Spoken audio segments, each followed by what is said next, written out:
Hello বন্ধুরা, কেমন আছেন সবাই? আশা করি সকলে খুব ভালো আছেন। সো বন্ধুরা, আজকাল দেখবেন ফেসবুকে অনেকে কপি কন্টেন্ট অর্থাৎ অন্যের ভিডিও আপলোড করে কিন্তু টাকা ইনকাম করছে। দেখতে পাচ্ছেন এই যে একটা সামনের যে ভিডিওটি দেখা যাচ্ছে এটি একটি কপি কন্টেন্ট। তারপরে এখান থেকে তারা দেখেন ২ দিন আগে সার্চে তারা 5.5 মিলিয়ন ভিউ হয়ে গেছে। এরা কিন্তু টাকা ইনকাম করছে। কিন্তু আপনি কিন্তু টাকা ইনকাম করতে পারছি না। কারণ আমরা ঠিকমতো কন্টেন্টগুলো ইউজ করতে পারছি না। কন্টেন্টগুলো যদি আমরা ভালো মতো ইউজ করতে পারি তাহলে কিন্তু অবশ্যই টাকা ইনকাম করতে পারবো এবং কপিরাইট ভিডিও নিয়ে কাজ করে মনিটাইজেশন অন রাখতে পারবো। তো এই ভিডিওটা দেখছেন, এটা কিন্তু একটা কপিরাইট কন্টেন্ট। এটা কিন্তু তাদের চ্যানেলটি মনিটাইজ আছে। তো আমি অনেকের সাথে কথা বলছি। তো আমি বর্তমান যে রিসার্চটি করেছি সেই রিসার্চের মাধ্যমে আমি বুঝতে পেরেছি যে আসলে কীভাবে কাজ করলে কপিরাইট কন্টেন্ট থেকে দূরে থাকা যায়। কপিরাইট কন্টেন্ট অর্থাৎ কপি কন্টেন্ট নিয়ে কাজ করে কিন্তু কপিরাইট কোনো স্ট্রাইক খাবো না। তো যে টোটালি আপনাদেরকে বুঝিয়ে দেবো, জাস্ট আপনাদেরকে একটু ধৈর্য সহকারে ভিডিওটি দেখতে হবে। তো চলো দেরি না করে ভিডিওটি শুরু করি। সো পিয়ার্স, মূল ভিডিওতে চলে আসবো, কিন্তু তার আগে আপনার কাছে আমার একটি রিকোয়েস্ট, আপনি যদি আমার চ্যানেলে নতুন হয়ে থাকেন তাহলে অবশ্যই আমার চ্যানেলটিকে সাবস্ক্রাইব করবেন এবং পাশে থাকা বেল বাটন থেকে অন করে দিন। আর যদি ভিডিওটি ভালো না লাগে তাহলে অবশ্যই ডিসলাইক দিবেন, আর যদি ভালো লেগে থাকে তাহলে একটু কষ্ট করে লাইকটা দিয়ে দিবেন। তো চলুন শুরু করি। তো আপনারা ইউটিউব থেকে সাধারণত আমরা ভিডিও নেওয়ার পর সেগুলো কিন্তু আমরা আমাদের ফেসবুক পেজে এডিট করে সেগুলো ছাড়তে থাকি। তো দেখেন এখানে অনেক কন্টেন্ট আছে। তো এখানে দেখতে পাচ্ছেন একটা শর্ট ফিল্ম।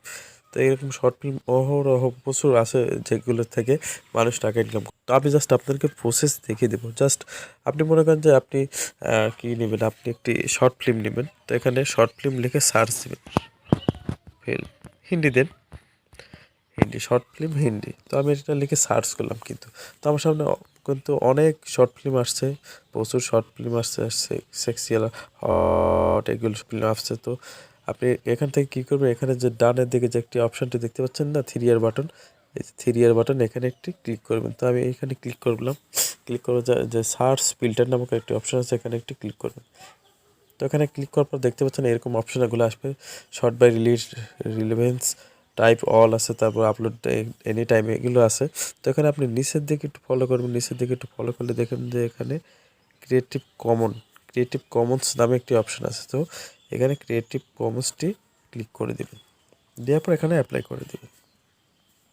তো দেখতে পাচ্ছেন আমাদের সামনে কিছুটা চেঞ্জ হয়েছে। ক্রিয়েটিভ কমন্স মানে ভিডিওগুলো আমরা ইউজ করতে পারি, ঠিক আছে? ভিডিওগুলো ইউজ করলে আমাদেরকে যে ভিডিওর অনার আছে তিনি আমাদেরকে খুব একটা স্ট্রাইক দেবে না। তো ভিডিওটা ইউজ করার কিছু শর্ত আছে, সেগুলো আমি আপনাদেরকে বলে দিই। এই ভিডিওটি অবশ্যই আপনারা ইউজ করবেন, কিন্তু তার আগে ভিডিওটি ধরেন 2টা ভিডিও নিলেন, এখান থেকে 2টা ভিডিও নেওয়ার পর এখান থেকে 1 মিনিট নিচে যদি পারেন সেটা ভালো হয়। এক ভিডিও থেকে 1 মিনিট এবং আরেক ভিডিও থেকে আরেক মিনিট, এভাবে নিতে আপনি 3 মিনিট যেভাবে সেভাবে পূরণ করবেন। মানে 2টা 3টা ভিডিও থেকে আপনি 3 মিনিট কি 3.5 মিনিট যে ভিডিও আপনি বানান, যত বড় বানান না কেন, এটা একটু আপনার সাজিয়ে গুছিয়ে নেওয়া বলতে আমি বোঝাতে চাচ্ছি যে এদের ভিডিওর উপরে একটি যে জিনিস ফলো করে সেটা দেখেন, এখানে একটি তারা নাম লিখছে ভিডিওর উপরে একটি বর্ডার দিয়ে, কিন্তু এরকম সিস্টেমে দেবেন এবং ভিডিওর মাঝখানে কিছু লেখা টাকা দিয়ে দিবেন, ঠিক আছে? আর যদি পারেন ব্যাকগ্রাউন্ড সাউন্ডে আপনি যদি কিছু বলতে পারেন সেটা অবশ্যই ভালো হয়। তো এইভাবে যদি কেউ কাজ করে থাকেন আমার মনে হয় না স্ট্রাইকের আওতায় পড়বেন। তো ভিউয়ার্স, আজকের মতো এখানেই।